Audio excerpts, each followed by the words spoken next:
What do fish have to do with anything? By Avi. Every day at 3 o'clock, Mrs. Markham waited for her son Willie to come out of school. They walked home together. If they asked why she did it, Mrs. Markham would say, "Parents need to watch their children." As they left the schoolyard, Mrs. Markham inevitably asked, "How was school?" Willie would begin to talk and then stop. He was never sure his mother was listening. She seemed preoccupied with her own thoughts. She had been like that ever since his dad had abandoned them 6 months ago. No one knew where he'd gone. Willie had the feeling that his mother was lost too. It made him feel lonely. One Monday afternoon, as they approached the apartment building where they lived, she suddenly tugged at him. "Don't look that way," she said. "Where?" "At that man over there." Willie stole a look over his shoulder. A man whom Willie had never seen before was sitting on a red plastic milk crate near the curb.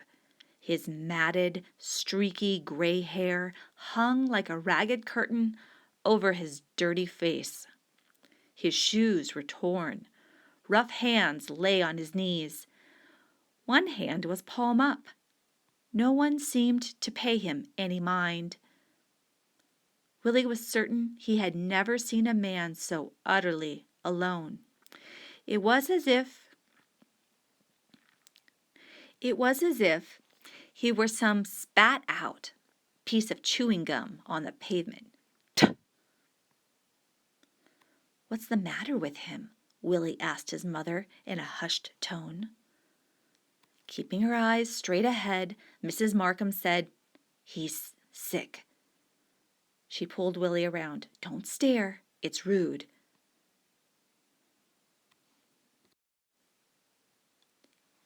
"What kind of sick?" As Mrs. Markham searched for an answer, she began to walk faster. "He's unhappy," she said. "What's he doing?" "Come on, Willie, you know perfectly well. He's begging." "Do you think anyone gave him anything?" "I don't know. Now, come on, don't look." "Why don't you give him anything?" "We don't have anything to spare." When they got home, Mrs. Markham removed a white cardboard box from the refrigerator. It contained pound cake. Using her thumb as a measure, she carefully cut a half-inch piece of cake and gave it to Willie on a clean plate. The plate lay on a plastic mat decorated with images of roses with diamond-like dewdrops. She also gave him a glass of milk and a folded napkin. She moved slowly. Willie said, "Can I have a bigger piece of cake?" Mrs. Markham picked up the cake box and ran a manicured pink fingernail along the nutrition information panel. "A half-inch piece is a portion, and a portion contains the following health requirements. Do you want to hear them?" "No." "It's on the box, so you can believe what it says. Scientists study people, then write these things. If you're smart enough, you could become a scientist, like this." Mrs. Markham tapped the box. "It pays well." Willie ate his cake and drank the milk. When he was done, he took care to wipe the crumbs off his face as well as to blot his milk mustache with his napkin. His mother liked him to be neat. His mother said, "Now, go on, do your homework. Carefully. You're in 6th grade. It's important." Willie gathered up his books that lay on the empty 3rd chair. At the kitchen entrance, he paused and looked back at his mother. She was staring sadly at the cake box, but he didn't think she was seeing it. Her unhappiness made him think of the man on the street. "What kind of unhappiness do you think he has?" he suddenly asked. "What kind of unhappiness do you think he has?" he suddenly asked. "Who's that?" "That man." Mrs. Markham looked puzzled.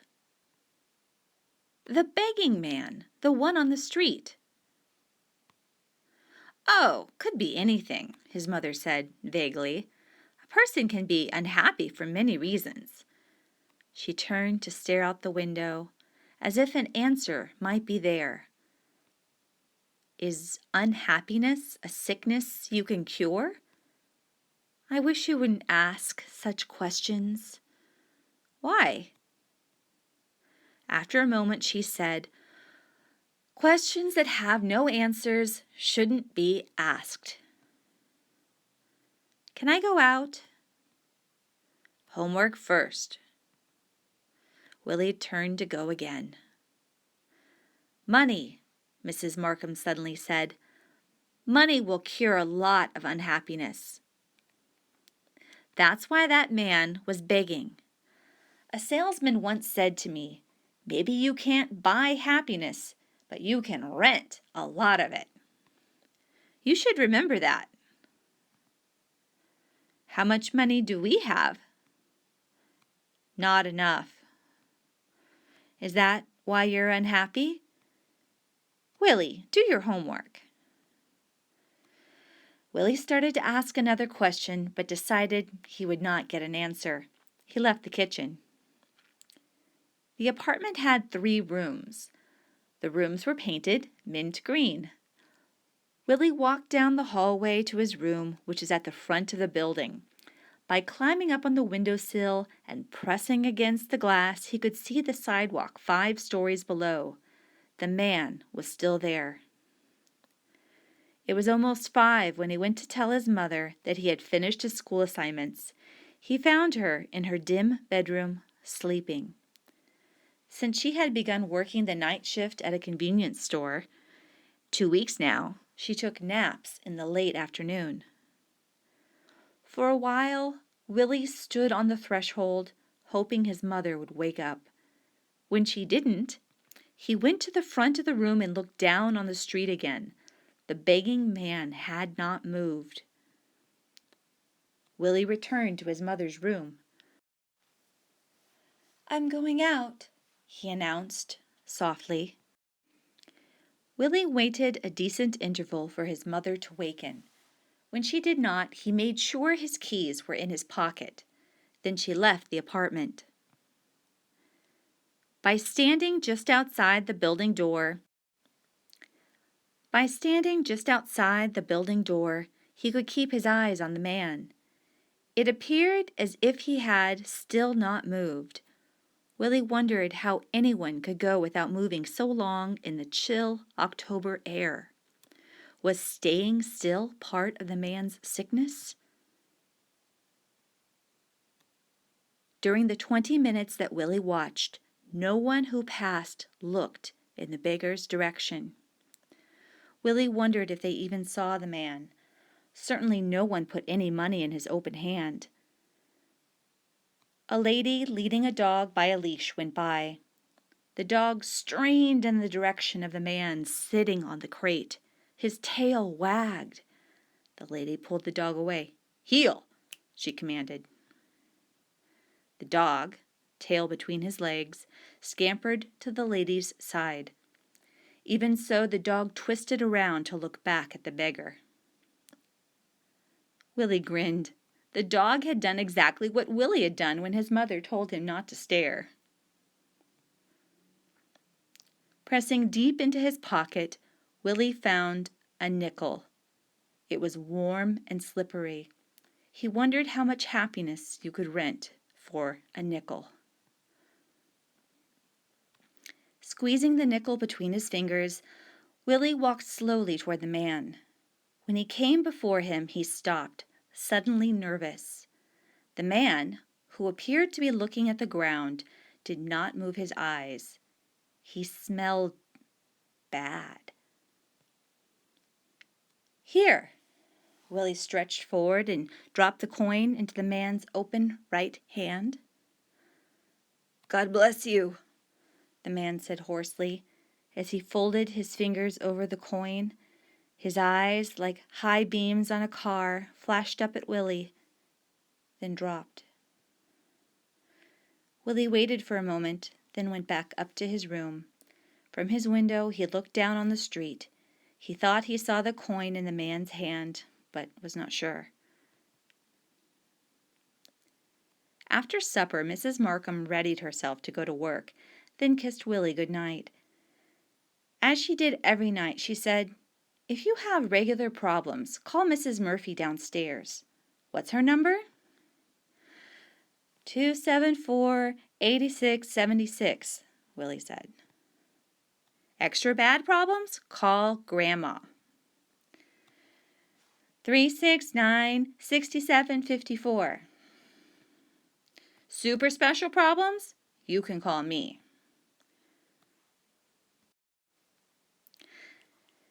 (962-6743). Emergency? The police. 911. Lay out your morning clothing. I will. Don't let anyone in the door. I won't. No television past 9. I know.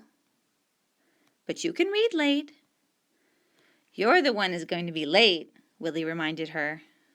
I'm leaving, Mrs. Markham said. As she went, Willie stood for a long while in the hallway. The empty apartment felt like a cave that lay deep below the earth. That day in school, Willie's teacher had told the class about a kind of fish that lived in caves. These fish could not see. They had no eyes. The teacher said it was living in the dark cave that made them like that.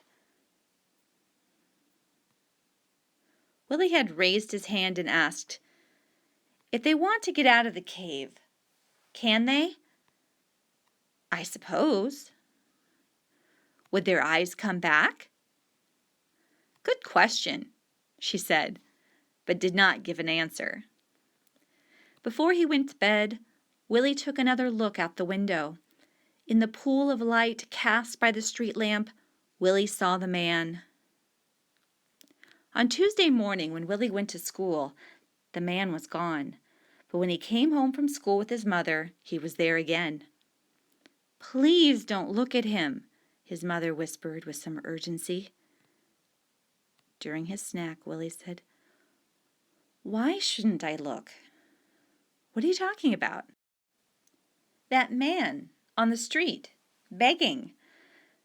I told you, he's sick. It's better to act as if you never saw him. When people are that way, they don't wish to be looked at." "Why not?" Mrs. Markham pondered for a little while. She thought about it. People are ashamed of being unhappy. Willie looked thoughtfully at his mother. "Are you sure he's unhappy?" "You don't have to ask if people are unhappy. They tell you all the time." "How?" "The way they look." "Is that part of the sickness?" "Oh, Willie, I don't know. It's just the way they are." Willie contemplated the half-inch slice of cake his mother had just given him. A year ago, his parents seemed to be perfectly happy. For Willie, the world seemed easy, full of light. Then his father lost his job. He tried to get another, but could not. For long hours he sat in dark rooms. Sometimes he drank. His parents began to argue a lot. One day, his father was gone. For 2 weeks, his mother kept to the dark and wept. Willie looked at his mother. "You're unhappy," he said. "Are you ashamed?" Mrs. Markham sighed and closed her eyes. "I wish you wouldn't talk like that." "Why?" "It hurts me." "But are you ashamed?" Willie persisted. He felt it was urgent that he know so that he could do something. She only shook her head. Willie said, "Do you think Dad might come back?" She hesitated before saying, "Yes, I think so." Willie wondered if that was what she really thought. "Do you think Dad is unhappy?" Willie asked. "Where do you get such questions?" "They're in my mind." "There's much in the mind that need not be paid attention to." "Fish who live in caves have no eyes." "What are you talking about?" "My teacher said it's all that darkness. The fish forget how to see, so they lose their eyes." "I doubt she said that." "She did." "Willie, you have too much imagination." After his mother went to work, Willie gazed down onto the street. The man was there. Willie thought of going down, but he knew he was not supposed to leave the building when his mother worked at night. He decided to speak to the man the next day. That afternoon, Wednesday, Willie stood before the man. "I don't have any money," Willie said. "Can I still talk to you?" The man lifted his face. It was a dirty face with very tired eyes. He needed a shave. "My mother," Willie began, "said you were unhappy. Is that true?" "Could be," the man said. "What are you unhappy about?" The man's eyes narrowed as he studied Willie intently. He said, "How come you want to know?" Willie shrugged.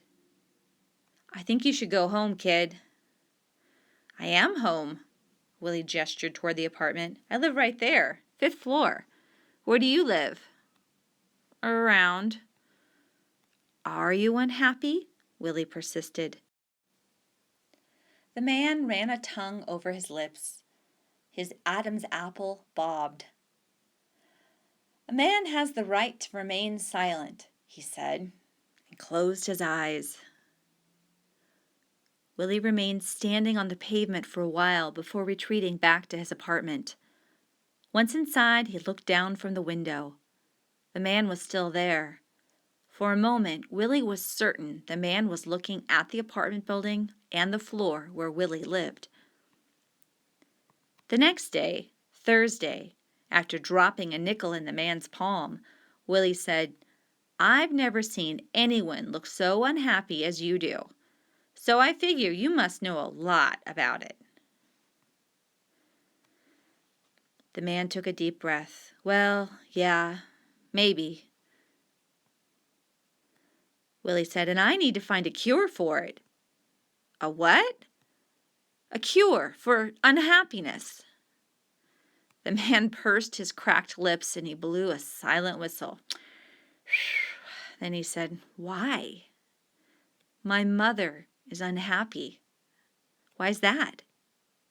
"My dad went away." "How come?" "I think because he was unhappy. Now my mother's unhappy too. All the time. So if I found a cure for unhappiness, it would be a good thing, wouldn't it?" "I suppose. Hey, you don't have anything to eat on you, do you?" Willie shook his head, then said, "Would you like some cake?" "What kind?" "I don't know. Cake." "Depends on the cake." On Friday, Willie said to the man, "I found out what kind of cake it is." "Yeah?" "Pound cake. But I don't know why it's called that." "Long as it's cake, it probably don't matter." Neither spoke. Then Willie said, "In school my teacher said there are fish who live in caves, and the caves are so dark the fish don't have eyes. What do you think? Do you believe that?" "Sure." "You do? How come?" "Because you said so." "I mean, just because someone said it, you believe it?" "Not someone. You." Willie was puzzled, but, well, maybe it isn't true. The man grunted. "Hey, Do you believe it? Willie nodded. Mm-hmm. Well, you're not just anyone. You got eyes. You see. You ain't no fish. Oh. Willie was pleased. What's your name? The man asked. Willie. That's a boy's name. What's your grown-up name? William. And that means another thing. What? I'll take some of that cake. Willie started. You will? He asked, surprised. Just said it, didn't I? Willie suddenly felt excited. It was as if the man had given him a gift. Willie wasn't sure what it was, except that it was important and that he was glad to have it. For a moment he just gazed at the man.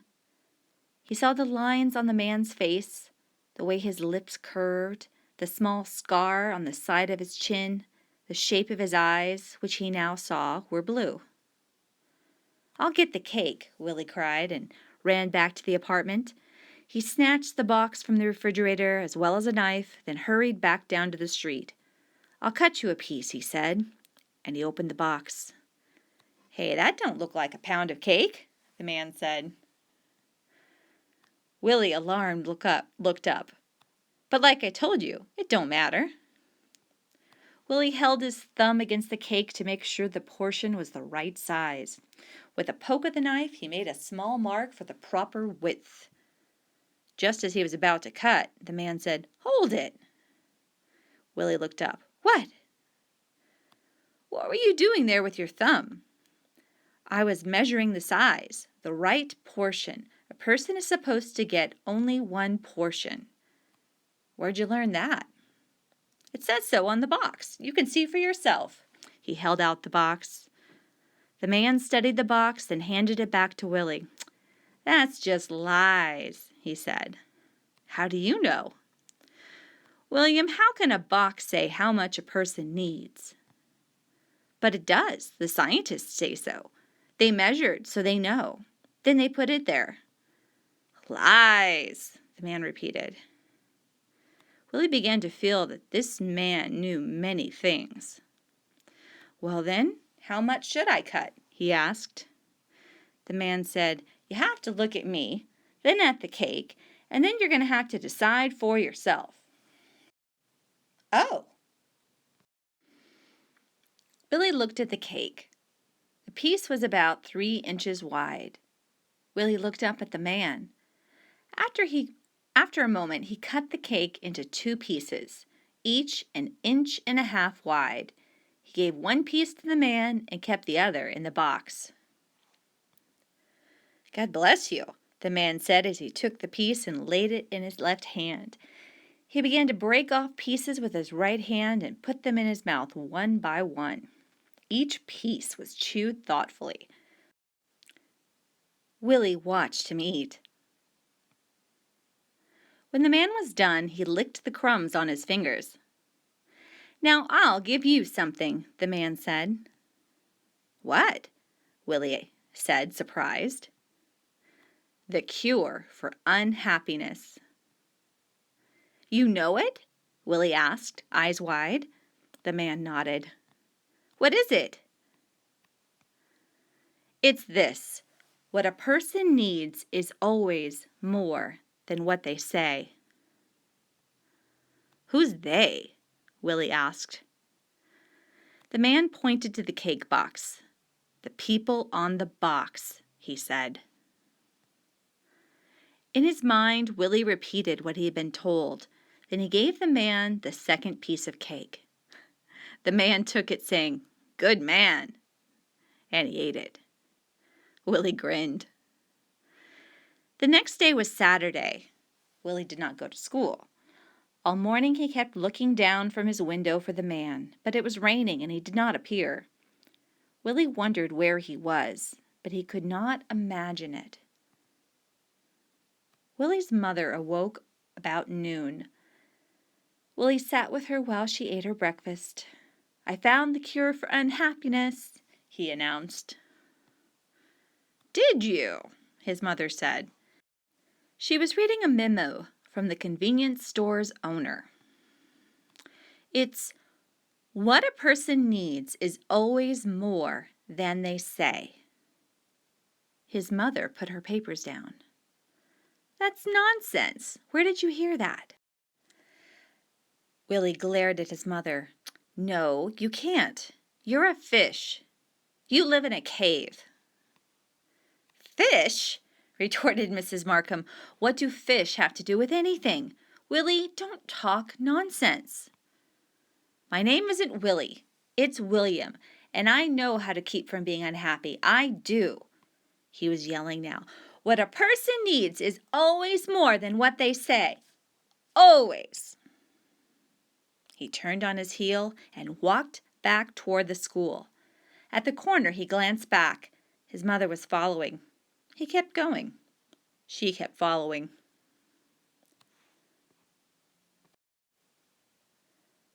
Discussion questions. Number 1. In the text, Willie's mother emphasizes the importance of money. She repeats this idea several times. She emphasizes it. Why does Willie's mother believe that money is the key to curing unhappiness? Why does the mother think that money can fix unhappiness? Do you think the cure to unhappiness is the same as being able to achieve true happiness? Why or why not? So that's the first part of the question.